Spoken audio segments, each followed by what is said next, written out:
sit as peers to say, no, but the president, you are misbehaving. You are stealing public resources. You've accessed power in order to put money in your pocket. This is not the leadership we want. But we're not doing that sufficiently because we're afraid. We're afraid to speak frankly to one another about the wrong things that we're doing.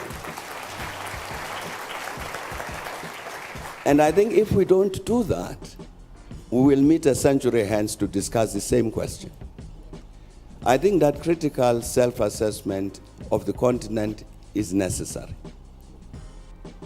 And I mean a real, critical, truthful self-assessment. That's critical, and I think that would be an important step forward in terms of producing this kind of leadership which Africa wants. We have to answer this question first. What is the Africa we want? So we say we want an Africa that is free of violent conflict and war. What leadership do you produce to get that result? We want an Africa that is free from poverty. What kind of leadership do you need to create to end that poverty? We want an Africa that is free of, that is driven by women's emancipation. Where is this leadership? How do you create it? We want an Africa that is free of corruption. How do you produce this leadership that is not corrupt? Now, these are the questions I took to answer these practical things that President Kagame was talking about. And it's not an easy question to answer. But I think critically, and we were discussing this thing yesterday, critically, we need a critical self-assessment of ourselves as Africans. To say, as President Kagame was saying, we've been discussing this thing about the quality of leadership, challenges we face for a very long time. But when have we sat down to say, now let us assess, no, you Thabo Mbeki, were president of South Africa for so long. Let's assess your performance. Did you provide this kind of leadership that is suitable for this Africa that we want? Where did you go wrong? We got the African peer review mechanism, which President Obasanjo can speak about. That's part of what it was supposed to do, so that we... Hello, EDUSPLORERs. Thanks for joining us again for another informative video on our YouTube channel. As you can see, there's clear indication that something is actually happening in the African continent. The new generation leaders and the old that believe that the continent is lacking in several areas, especially in the leadership area. By these particular leaders and presidents speaking to each other, looking at each other's face and actually addressing the main problem that has plagued the continent for decades. That means the tide's beginning to change. There are two types of leaders, as you can find out within the continent. Those that feel that Africa is late, that Africa needs to move in that particular direction to become more competitive in this particular area. And those that feel that the continent should sit where it is and don't move ahead. Africa is a great continent, it's moving forward. However, there are several things that need to be fixed by these leaders coming up and talking to each other face to face and looking at themselves in the mirror and pointing at those errors. That gives an indication that the continent has realized that the new generation should actually transform. There is this issue of that this conversation was never possible in the past couple of decades. But by these officials actually sitting down and actually laying down the issues that they know that has plagued the continent, that they believe that this is the main problem, it means there is some traction gaining within the African continent. And if this continues, that time is running out, then it's going to be for the benefit for the African people. We want an Africa, as you said, where there is equality of gender, equality of opportunity, promise of a good, healthy life, promise of an educated society, promise of a leadership that thinks more about service than being served. We want all of that. borders to be removed and so on. Why don't we have it? My answer is very clear.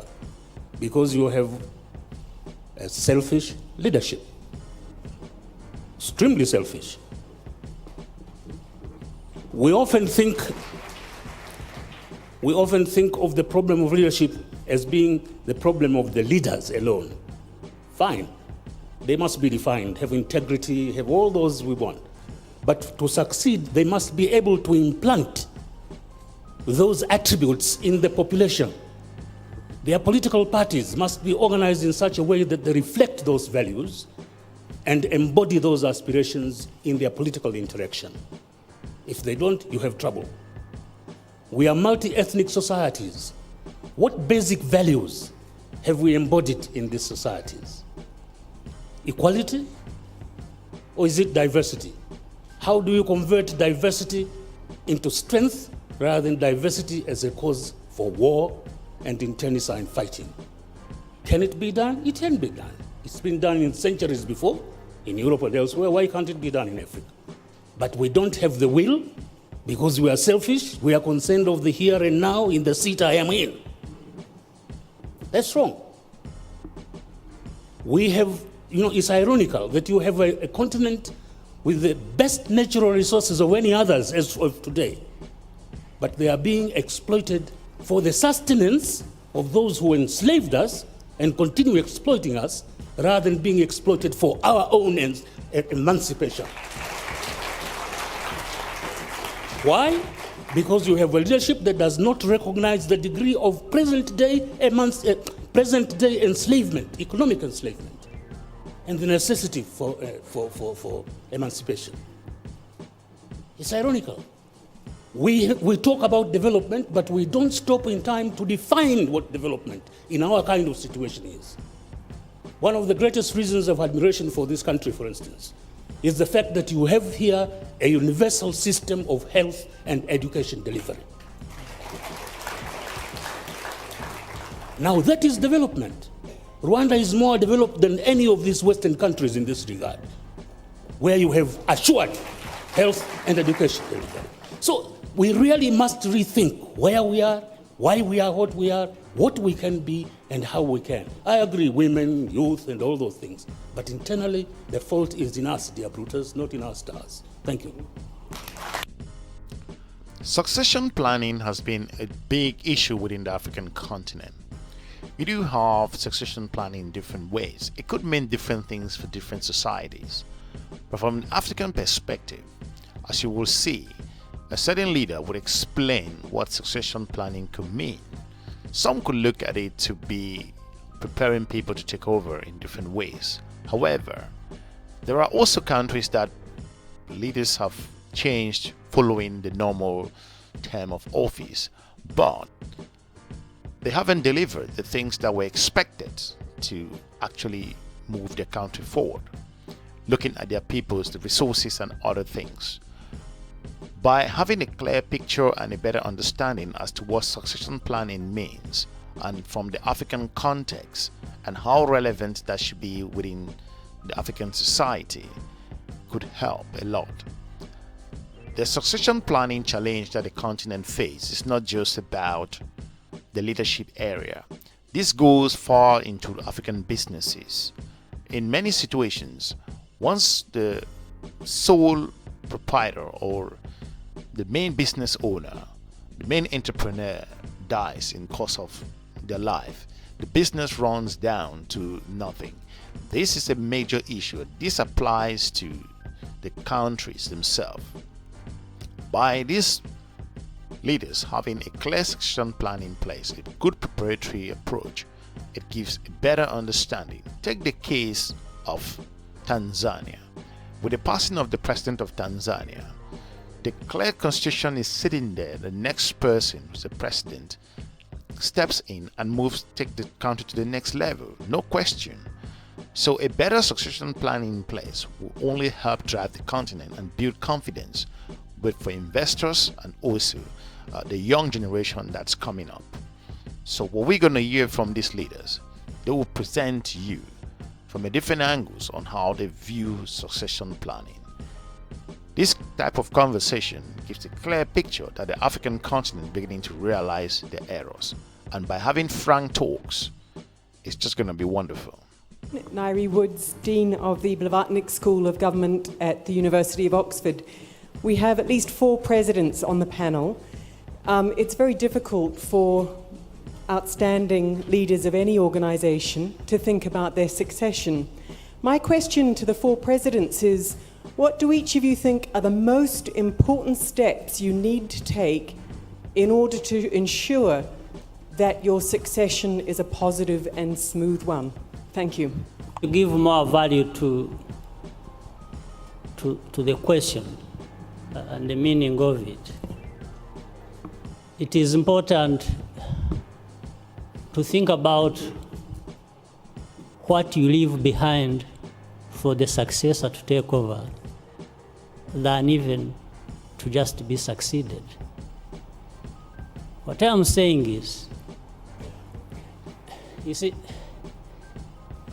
the issue of succession, very important it is, but people have reduced it to an end in itself, to the point that even if you were in power and did nothing, as long as you are succeeded, that is very good. So I think we should combine the two. So for me, I'm thinking beyond being succeeded. I'm actually thinking about what do you leave behind when a successor comes.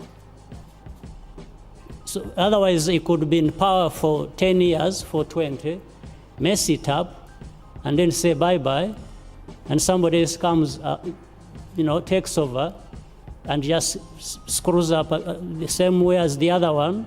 And that's, by the way, that's also one reason why some of the problems in Africa are there as we see them.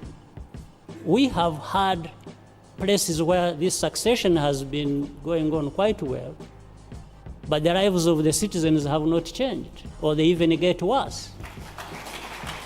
So I think it is better to take it holistically and look at the meaning of it.